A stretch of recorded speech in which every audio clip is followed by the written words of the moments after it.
Le New York Times. Oui, le New York Times vient de sortir un article sur les victimes des coïncidences Covid. Alors ça y est, la vérité n'est plus complotiste ? La justice arrive enfin ? Ce n'est pas si simple. Ici Denis pour le collectif Réinfo Liberté Oise. Résister, c'est comprendre. On y va. We must continue to fight against the pandemic. We must revitalize the global economy.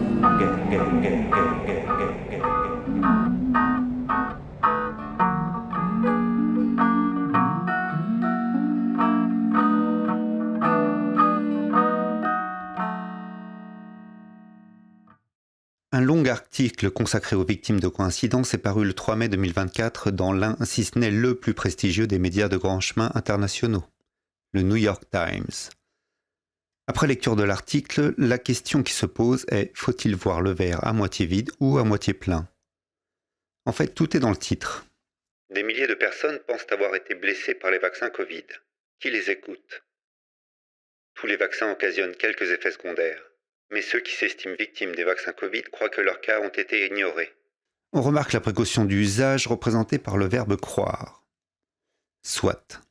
Mais l'expression « tous les vaccins occasionnent quelques effets secondaires » nous indique que le New York Times considère que les injections ARN sont des vaccins comme les autres d'une part, et que les victimes d'effets secondaires sont une infime minorité qui ne pèse pas grand-chose dans la balance bénéfice-risque d'autre part. Ça, c'est pour le verre à moitié vide.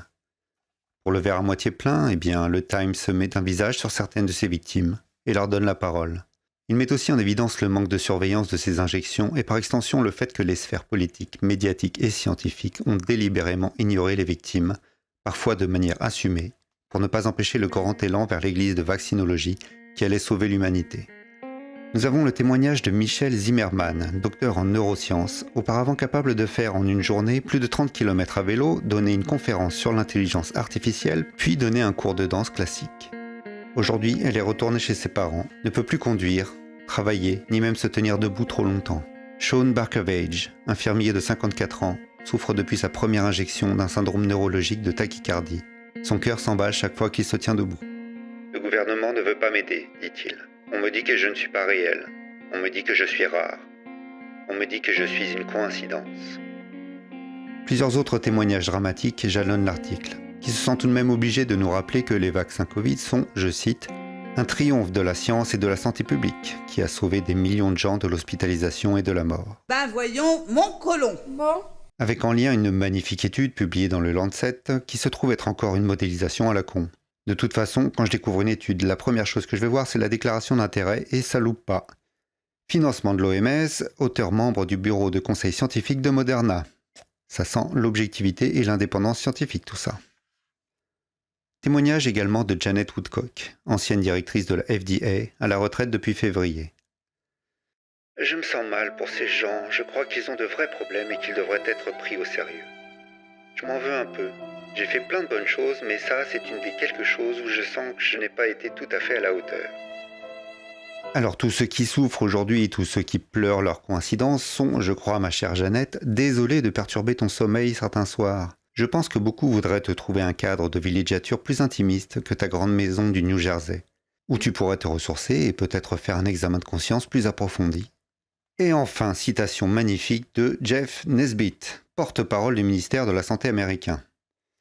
Des millions de personnes aux USA ont reçu en toute sécurité le vaccin Covid sous la surveillance la plus intense de l'histoire américaine. Voici un argument entendu maintes et maintes fois qui donne lieu presque systématiquement à ce dialogue. Les vaccins Covid sont les plus surveillés de l'histoire. Surveillés par qui ? La pharmacovigilance. La pharmacovigilance montre une explosion des effets secondaires. Corrélation n'est pas causalité, connard. L'article nous indique que la pharmacovigilance n'est pas fiable et car elle repose sur du déclaratif, sous-entendant que les gens sont trop cons et manipulables pour savoir s'ils souffrent d'effets secondaires. Non, ce qu'il faudrait, c'est faire de vraies recherches. Le Times reconnaît donc qu'il n'y a eu aucune surveillance autre que la pharmacovigilance et que celle-ci n'a même pas été prise en compte alors qu'elle envoyait dès le printemps 2021 d'énormes signaux d'alerte. Et le Times de nous apprendre, tenez-vous bien, que les recherches scientifiques pour trouver les vrais effets secondaires seraient entravées par... Devinez qui ? Les antivax. Et oui, c'est encore ces salauds de complotistes qui emmerdent tout le monde et qui empêchent la vérité d'éclater au grand jour.